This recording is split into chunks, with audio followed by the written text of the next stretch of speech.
Welcome to part 3 of this trilogy of short talks on improving your sight reading. What we're going to talk about in this session is actually practicing sight reading. We've talked about the process, we've talked about the skills, and I want you to have those skills from the last section in your mind as we are practicing it. And forgive me, but I'm actually going to use examples from a little set of books I've done called Improve Your Sight Reading. It's a methodical, systematic way forward, and I think if you decide you want to improve your sight reading, it's as good as any other method, and I think it's actually the only method that is really dedicated to clarinet sight reading in particular. Anyway, the way the book works, and this is the way that I would suggest you kind of go about it. And all I've done from grade 1 to 8 really. I can't remember quite where this is, well, grade 6 area. And all the stages in all the books, they start with rhythmic exercises. And I want you to really take these very seriously. We've talked about rhythm in the other two sections. And the way that I'd like you to kind of think about these rhythmic exercises is go through it in this way. By making sure that you really understand these rhythmic patterns. The first thing is to decide on a good pulse. Have a go at hearing the rhythm in your head. So maybe you're tapping the pulse while hearing the rhythm in your head, or whatever particular method you like. Maybe you're tapping the rhythm with one hand, the pulse with the other. If you do that, swap hands, but make sure you've got that rhythm really understood. Before you start, count in 2 bars. I like 2 bars because 1 bar maybe you count out loud and the second bar you count in your head. And in which case you are then sensing the pulse. Once you're counting in your head, you're sensing the pulse. And don't maybe use numbers, just the pulse. And do these exercises in different ways. Well, I've said actually already, like maybe one hand pulse, one hand rhythm, swap the hands over, maybe tap the rhythm with your foot, maybe even play the exercise on a note on your clarinet. It doesn't really matter, but do them in different ways. Having done the rhythmic exercises, then move on to the melodic exercises, which are based on the rhythm exercises. They explore particular items, particular ingredients, which are always introduced in the little box at the top. So here, for example, we're exploring F sharp minor. And again, I want you to work at these in particular ways. First, we'll look for any technical details. Is there a fingering? Is there a crossing the break? Is there something on the bell notes? You just need to work out which way you're going around. Do your best to hear it in your head. You may not be absolutely right. It doesn't matter. Just do your best. Remember these 3 things. Remember to look ahead. Remember, don't hesitate. Remember to concentrate. They kind of come as a sort of collective. And if you are developing your sight reading skills, you will be able to do these things, and you'll begin to do these quite instinctively. Don't begin until you're certain you really understand the music and you feel, yeah, I understand what I'm going to play here. I don't want you to begin thinking, I'm not sure about that bit. I want you to work it out and then count in and have a go. Then we move on to what I call prepared pieces, and they come with some questions. And these questions are designed to encourage you to think about the music. And in a way, in your head, give a sort of running commentary of what you're seeing. We talked about that again as one of the skills I like for us to develop. Do expect dynamic marks and other markings to be observed. If you understand the rhythm, if you understand the melodic shapes, if we've made sure there's no technical problems, then you've got the brain space to include all these other markings. Really important you do that. Play the piece. And then evaluate and try again if you really feel you need to. When you're actually evaluating your prepared pieces, I want you to remember 2 words. Sometimes I call this the double O mindset. The 2 words are objective and observational. So when you've done something, and this is kind of true in anything we do in life, when you've done something, don't respond with, oh, that wasn't very good. Because all that does is make you feel bad, it's negative, and it wastes time. So you say, okay, this is what I did. I observe carefully in an objective way. This is what I did. Maybe I got this rhythm slightly incorrect in some fashion, or I didn't play this E double sharp, or whatever it happens to be. I want you to be observational and objective and observational, and that is a much more positive way to move forward. And then you decide, okay, I'm going to do it again. I'm going to make sure that these things are more clearly in my mind. So remember, whenever you evaluate here, or anything you do really, be objective and observational.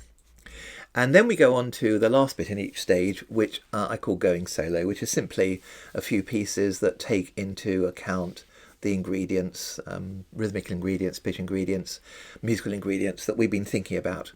And you have a go and simply look at the piece, see it, think, I understand this music, have a go at hearing it internally, and then simply play it.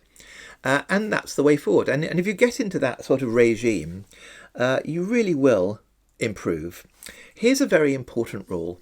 Never sight read anything you don't understand. It will just waste time and it will not move you forward. So always prepare carefully. And you may think, well, I'm preparing this. That's not really sight reading.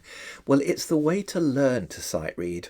And then when you get stuff, and maybe you are playing in an orchestra and you are literally having to sight read, not having seen it before, you will find that you can process so much more effectively. Let's look at preparing some sight reading, how you might actually go about practicing this when you're maybe looking at doing an exam, for example. And I think you might know my simultaneous learning concept. It's really all about setting up a series of sequential and logical activities in order to actually get to your end result. That's what we're going to do here. And I want you to feel that you can do it the same way, whether it's a simple grade 1 piece or a more advanced grade 8 piece or anything. The way we prepare is similar. Here is my musical map of the world, and these activities are really moving around this map, doing different kinds of activities based on slightly different things, which is going to build up your understanding. So where might you go first? And I'm not saying this in a prescriptive way, but this is the way I would recommend. We start with rhythm. We always start with rhythm. Set a pulse, hear that pulse internally, maybe play some rhythmic games, any of the kind of little activities that I was talking about before, doing one thing in one hand, the other thing in the other hand, playing the rhythm on the clarinet, tapping the pulse with your foot, tap the pulse with the other foot, do all sorts of things, and that will ensure you really understand it. Maybe you might actually write down particular patterns, and maybe there's a new pattern. Write it down. It's such a good connection to make in your head. Hear that particular pattern internally, clap it, play it. Next, clap the pulse and hear the rhythm internally, and then clap the rhythm and hear the pulse internally. These are all games you can play to help you really kind of get that totally in your mind. Maybe make a link with improvisation. Make up your own tune to fit the rhythm of the piece you're about to play, using appropriate notes. If it's in F sharp minor, just make up your own simple tune, maybe just using the first 5 notes of F sharp minor, but concentrating on the rhythm. If it is in F sharp minor, then play the appropriate scale and arpeggio, and also hear those patterns internally. That's kind of making connections with oral. Maybe a bit more improvisation. You don't have to do these things, or indeed in this order, but these are the kind of things I want you to do, the kind of activities, games, to really get to understand this sight reading. Make up a little tune in the key, in this case maybe of F sharp minor, maybe using the rhythm. This is something that you might do in a lesson. So, for example, you'd say to your teacher or say to your pupil, we're going to do some chord response based on the rhythmical and pitch patterns in the piece. And so one person would play some patterns and the other person would just play them back exactly, or maybe slightly differently. Looking a little bit more deeply into pitch, look out for the patterns. There will inevitably be patterns, melodic patterns that are repeated, maybe sequentially, maybe just the same pattern but upside down, but there will be patterns. Have a think about any fingerings. Maybe you might even sing part of the phrase. If you're on your own, have a go. It's a very good musical thing to do. Then try to hear the pitch and the rhythm internally as best you can. Doesn't matter whether it's entirely accurate or not, just have a go. Maybe, and again, you don't have to do these things, maybe try to hear from memory as much as you can. Well, from memory as much as you can internally. So you close the book and say, oh, I wonder whether I can remember that. And that's a fascinating thing to try to do. Then think about the other ingredients. I know, what is the character of this piece? And you don't have to go too far down that line, but is it a happy or a sad piece? Is it something that has a sort of energy about it, or is it more calm, or whatever? Have some basic ideas. Look at the musical ingredients, the markings, come to some decision about that. Then have a listen to the piece internally, the whole piece. Hear the whole piece internally with all the ingredients. Hear the staccatos or the legatos or the dynamics.